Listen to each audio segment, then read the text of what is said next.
I'm going to just actually, we've got a little surprise. It's what we like to call the confession cam. So what we've done is we've actually spoken to some of your family, friends, and some of your work colleagues, you know, just to get more insight into who you actually are, the sort of, you know, the sort of private person behind the public face, if you like. So I think we're just going to play a few of those for you now. Okay. So take a look. So I know Otara on the business side and the personal side. And as a business side, is an excellent businesswoman. What I like on her is she's always ready on change. So it's very motivated to work with her, and we are doing quite a lot together. And as a personal, as a friend, she's fantastic because she's supportive. She's always there wherever I am in the world, wherever she is. We are always on touch. Very good sense of loyalty, fair play. Very, very nice person. And we share together the fashion. We love dogs. We love nature. So that's basically what we have. We are very similar. We laugh together. We share our day together, changing opinion on friends and how to spend time, free time, a new project. So yeah. Now I met her 8 years ago. She didn't know who I was, and I got to know her because I present my project as Il Gelato, because we own also Il Gelato, and she immediately believed, just to tell you that she's open-minded, okay? And from that, build up also the friendship. Business-wise, again, I can tell my opinion, very constructive, she can tell her opinion, and at the end, you know, two brains, you get to the best. So very quiet, very calm, very, very ready to listen to other people's opinions, very sensitive about that. For me, Otara is the ultimate power woman for a number of reasons. One, she's one of the hardest working people I've ever known. Basically, she's on the ball 24/7. Saying that, at the same time, she's also one of the most dedicated mothers as a family woman. She's totally into her family as well as into her job and balances it beautifully, and expects us to do the same, which we try really hard to do. Saying that, as a professional woman, if I were to talk about her as a professional woman, she's one of the most talented and retail savvy people, I think, in Asia or even in the world maybe. She believes that detail in retail is one of the most important things. Basically, look at the kind of things that actually get her kick started. It's the drive to create, to be innovative, to do new things. She loves showing off stuff that she's done, like anyone would, but a bit more than others. She's proud of what she does. And it's actually really nice to be working for somebody who's stylish, knows what style is all about, because you have to keep up with her at some time or another. So in a package, I'd say she's an ideal power woman with a very soft heart. That's more or less a power woman with a very soft heart, and I think that helps her be where she is and even get even further than where she is in her career and in her life. As a mother, I never expected her to do this particular type of work, because she was always much more interested in animals, and she was rather a tomboy, always preferring shorts to dresses, and her dream is, at that time, to be a game ranger in Africa. And we even to the extent of doing some research and trying to find one of these spots. But then, you know, when she went into her final year of university, she changed her mind. And well, I mean, that's how it started, you see. But always, she has always been a very, very sensitive person, very quiet and and a very private person. You see, like, I mean, for instance, I would never know really whether she has achieved anything, whether she has come on TV. I'm the last to know. So I hear from somebody else, and then I ask her, and then she said, yes, this happened. You know, so she's very, very private. She never sort of boasts or anything like that, you know. That's the type of person she is. Well, I think, you know, I mean, she has done a fantastic job, you know, and she's done it more or less all by herself. I mean, at the beginning, you know, her father and I both, you know, helped her in little things, you know, but not the major things, were all her decisions. And it was also, I mean, I think, you know, she's done an amazing amount of stuff all on her own. I couldn't ask for a better daughter. I mean, not that I say my sons are not good, they're fantastic as well. So are my daughters-in-law. But she is very good. Even with all her work, she'll always find time, if I'm sick or anything, to always come and be with me and spend time. And she does, you know, very often confide in me. And, you know, I feel very, very nice when she does this, because I feel, my goodness, she really loves me. Oh, that was really touching. Oh. Yeah, that was nice. Yeah. So yeah, and especially I think when your mom sort of spoke about how proud she is. I mean, that must feel so, you know, wonderful. Great, well, I hope you enjoyed the confession. Yes, we're going to take another little break, but don't go anywhere because we've got more with Otara. See you soon.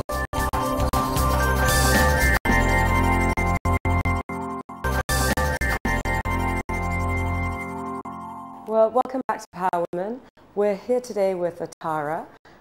So the confession cam, your mum, oh, that was really sweet and very touching. And like, you know, I saw you having a good laugh about the comment about the quick mention of your brothers. She had to quickly defend herself. But it just seems that you're a very close-knit family. Do your brothers live here as well? Or? Yeah, they're both in Sri Lanka. Oh, how lovely. So, I mean, one of the things I think a lot of people are curious to find out is, do you have like a personal sort of motto in life, some sort of ethos that you kind of live by? Do you have, you know, anything like that? It does change occasionally, but no, I think the main one, and really the one I live by, is enjoy what you do and love what you do. Yeah. I think that, you know, I think life is too short not to enjoy what you do and do things that you're forced to do. And really, you don't have to do anything that you don't want to do. So I think that's really the main thing. That I think that's the first thing I do. And if ever, you know, I don't enjoy doing something, then, you know, it's time to change it. Yeah. So, No, that's true, because I guess if you don't enjoy it, then you're not going to give it. And you don't. all. It never turns out like it should, or Yeah. it doesn't come out to the fullest potential if you don't like what you're doing. Yeah. I mean, of course, there are certain things you do have to do if you don't, you know, but those are more out of having to Do them that you rather must than do it rather than.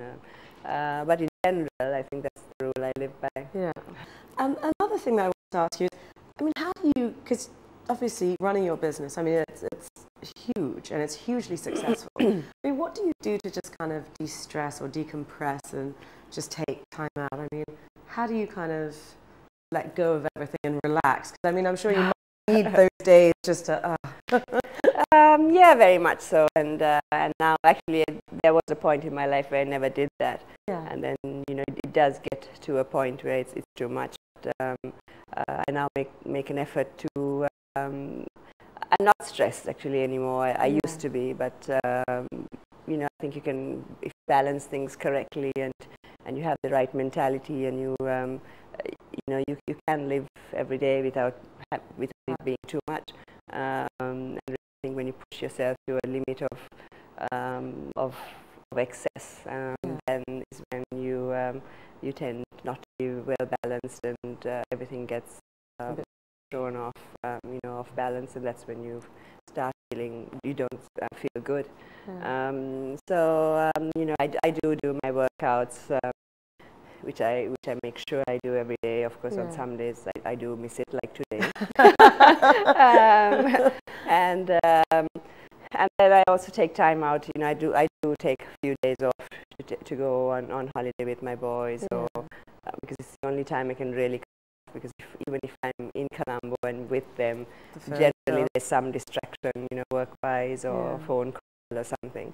I mean, even when I travel, it's not that I cut off completely, but I am always in touch. But you know, you can to a certain extent switch off.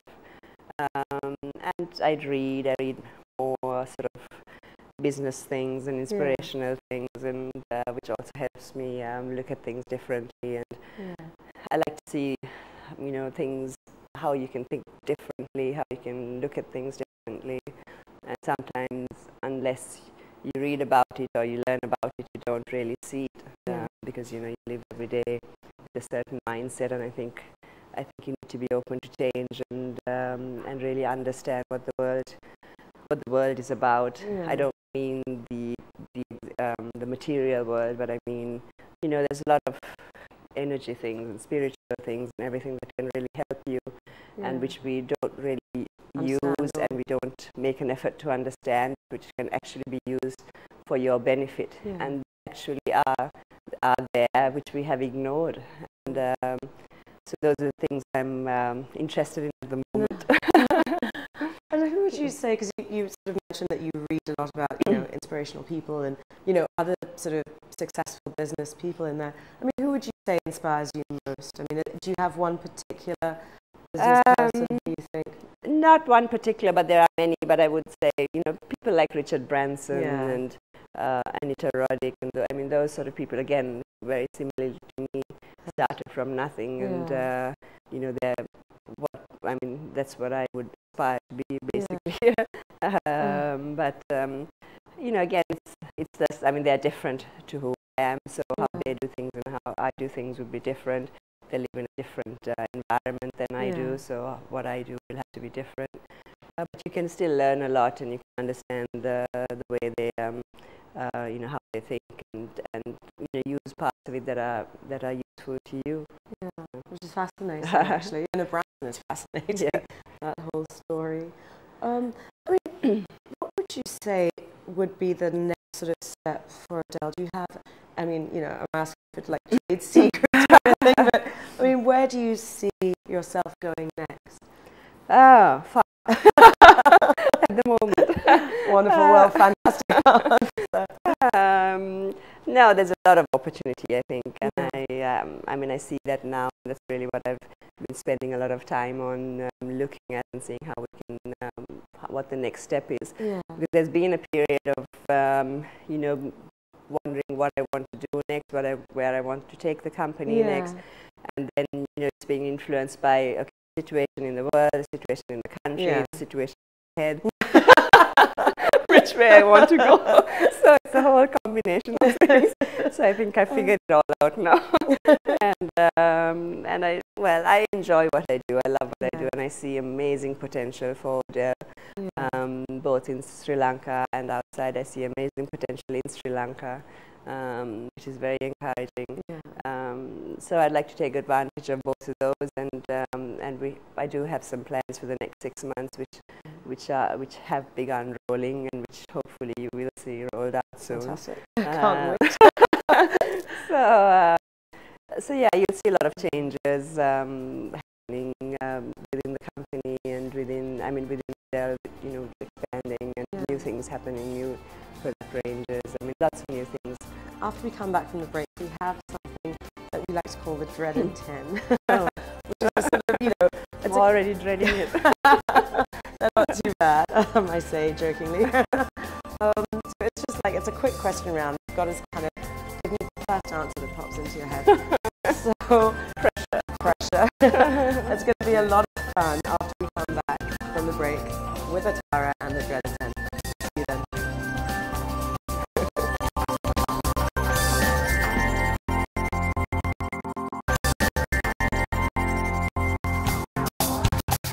Hi, and welcome back to ETV Power Women.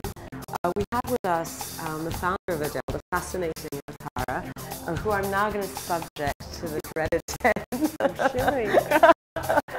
Which trying to make them out to be a lot worse than they are, so, you know. And I have to say that the dreaded pen is sponsored by Pond's Age Miracle, this wonderful sort of new product from Pond. So I'm going to start it. Are you ready? Yes. Yeah. As ready as I can be.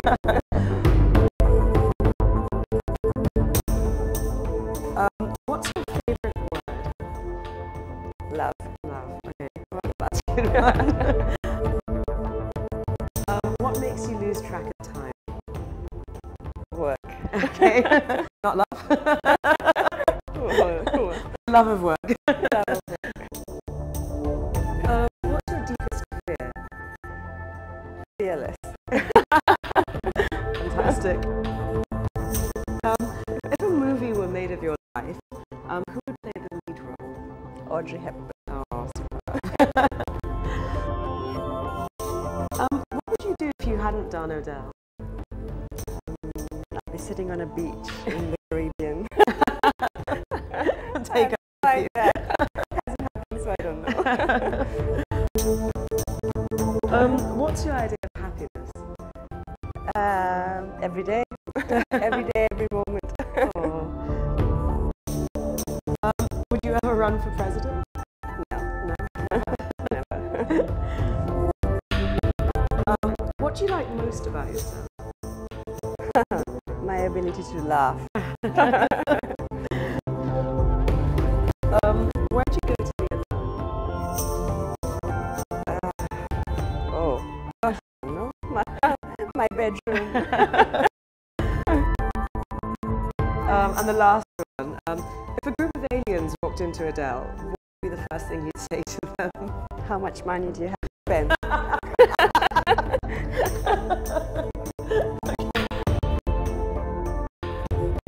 Well, fantastic. That was the dreaded 10. That was very easy. It's quite easy, and I have to say you did really well.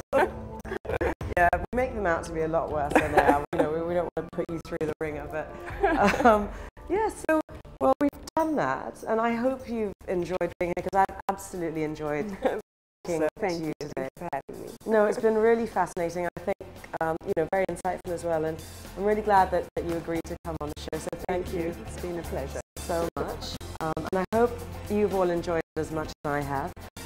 Sadly, we've got to say goodbye now, but we will be back again next week with another guest. But you can also log on to powerwomen.blogspot.com and download transcripts of the show. There's also a lot of fascinating stuff on there as well. So don't forget to log on to that. And we will see you again, same time, same place next week. Until then, goodbye.